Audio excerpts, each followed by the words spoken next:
Hello, friends, and welcome back to Malicious Compliance Stories. Let's start our video with a story in which our OP was treated unfairly and fired. Well, it's time for revenge. So don't forget to subscribe to our channel if you're new here, and turn on notifications so you don't miss a new video every single day. Here we go. Oh, you got me fired? Enjoy unemployment with me. I'm fresh out of high school and not wanting to start college right away, I started a job hunt. This was in 2011, where the unemployment rate was 46% and increased by 2% almost every week, so I was struggling to find a job. And with no diploma, I was really restricted with what I could and could not do, as almost every interview I went asked if I was a college student or if I was a college graduate. Eventually, I finally got a job as a cashier at a come-and-go, or as my mom calls it, the ejaculate and evacuate. Since it wasn't a new building, but within the last 2 years or so, we had a minimal staff. There was me, 3 other employees, and the pump/store manager. One of these other employees was named Keith, name changed for reasons, and Keith was an a-hole. He always acted like he was older, mature, and better than me because I was a girl. Day in and day out, he'd rant and belittle me in front of customers. He would literally spend 15 minutes chatting with a customer about how I was such a total B, as I would always turn down his advances, which led to the logic that I might be a lesbian. Men whom he checked out nodded and agreed with him. If I was on staff that day, they'd throw me dirty looks, while the women would just be in a hurry and get out as fast as possible. Some would give me dirty looks too, while others gave me looks of sympathy. The manager himself, who hardly showed up at all, he only came in the first and last days of the month before figuratively saying, "Take care of the store, call me in an emergency, bye." And when he did, Keith would tell him tall tales of me screwing over customers and the sort, telling them to F off. Just everything imaginable to get me fired. And eventually, one day, he got his wish. As I'm walking out behind Keith so that I could step out for lunch, he screamed bloody murder and fell to the floor. The manager ran over and asked what happened, in which he said in a very strained voice that I grabbed and pulled down on his balls. Myself and Chris, another employee, his name also changed for reasons, both had a face of, "What the hell are you smoking?" And before I could even defend my case, my manager snaps my name tag off my shirt and tells me to leave and never come back. As I was leaving, Keith had a smug smile of victory and flipped me off. Here's the revenge. Chris knew that Keith had been bullying me day in and day out, and Emily, the third employee, name changed, knew me from high school and was super PO'd that Keith got me fired for literally nothing. The day after I was fired, Emily was telling me that he was covering the security cameras, clearing out the Marlboro and Camel cigarettes, then selling them to fellow high school students and middle schoolers for a heavily discounted price. It was here that I knew that I formulated a plan. Keith didn't know Chris was friends with me, so it was rather easy for him to befriend him and get him in on the action. When Chris got promoted to assistant store manager, he told Keith he would turn off the security cameras while he cleared out the cigs. Little did Keith know that the following day, Chris showed a home movie of Keith's crime in front of the whole staff and a few customers. The store manager was livid and fired Keith on the spot. F you, Keith. And our second story. Karen gets a taste of her own medicine. Cast.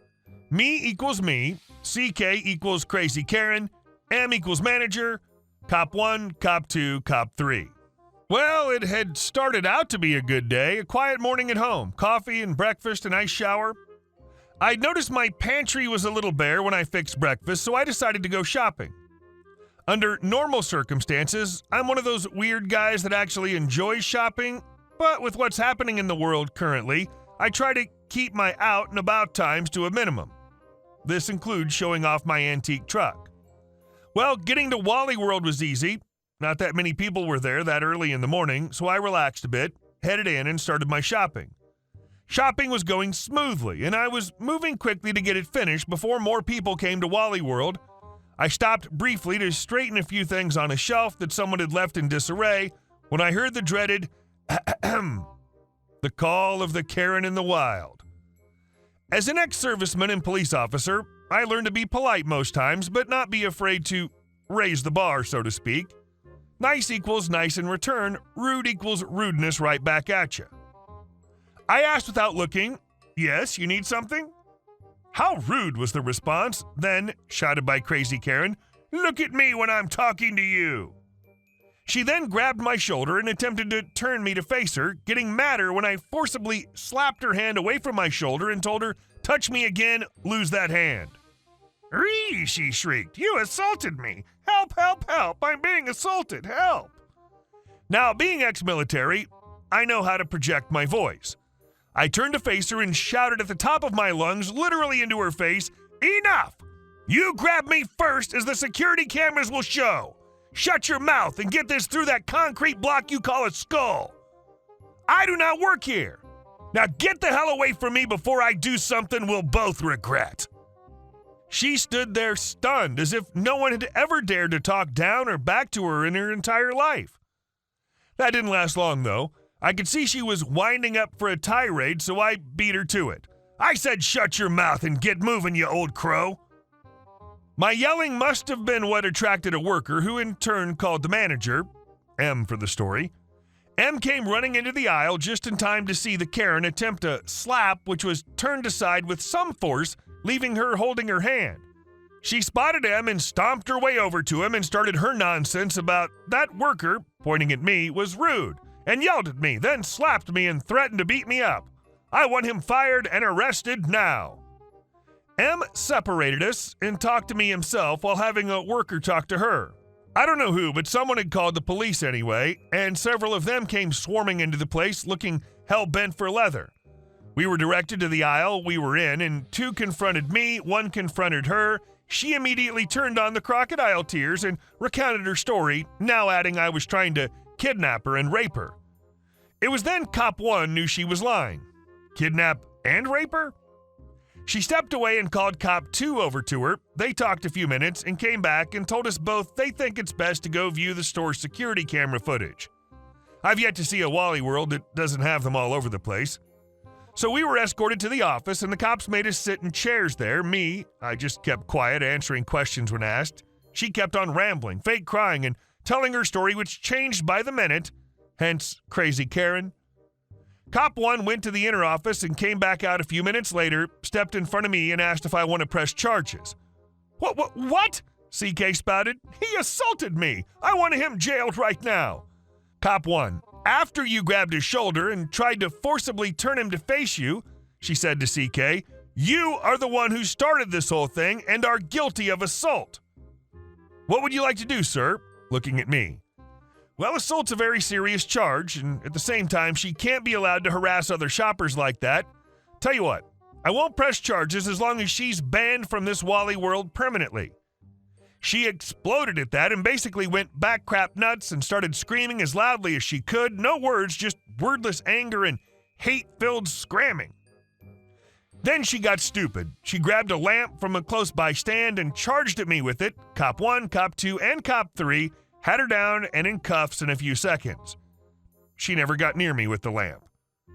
The last thing I saw was her being dragged out in cuffs. She literally had to be carried as she refused to cooperate and played ragdoll, trying not to be arrested. I thought I'd seen crazy. Always press charges. It's the only way to get through to them that their behavior's not acceptable. And our last story. Getting harassed by HOA I'm not a part of. So I purchased my property in a quasi-non-voluntary HOA and forced sale. I cleared the liens, which were disclosed prior to my purchase, and have been fixing up the property. I'm currently living in an RV I have parked in the front yard. I have it up on concrete blocks, totally in violation of the HOA, but I'm not a member. The interior of the house is not livable, pretty bad hoarding situation, and I have a standing order with the trash company to have a 10-yard bin that gets swapped out every Friday. I predict another 2 to 3 months until that service can be canceled. The dumpster every week is on top of bags of clothing that goes to Goodwill and all the crap I put up on Craigslist and eBay for sale. Plus, I have enough shampoo and conditioner to keep my hair silky smooth and smelling of springtime for the next 50 years. The HOA has been harassing me to join. I thought we settled the argument. But screw them, they also attempted to have my RV towed off my front yard. Fortunately, I'd already made efforts to prevent it from being towed. Namely, I called the towing company, the HOA, had a contract with my lawyer, explained the situation. They also started sending me fines in the mail, and I'm adding them to the harassment file. Not being dumb enough to be sued, the towing company agreed that they wouldn't tow any vehicle from any space that could be defined as 123 Oak Street without my direct authorization, including but not limited to the driveway, garage, front yard, or street in front of 123 Oak Street. We also saw a way for them to profit from the situation. This is my pro-revenge on them. We have a standing deal that they can drive the tow truck to my house, then they knock on my door and ask if I called the tow. If I say no, they charge the HOA for wasting their time. And if I don't answer, they can still charge the HOA for wasting their time. The towing company hit them for about $500 before they caught on to the deal they made with me. Some good news, I've successfully gotten into the bathroom and cleaned out all the children's clothing and decades-old pizza boxes and bags of onion peels. So after a great deal of elbow grease, I might actually be able to shower in my house soon. Hey guys, thank you all for watching the video. I'll see you in the next one.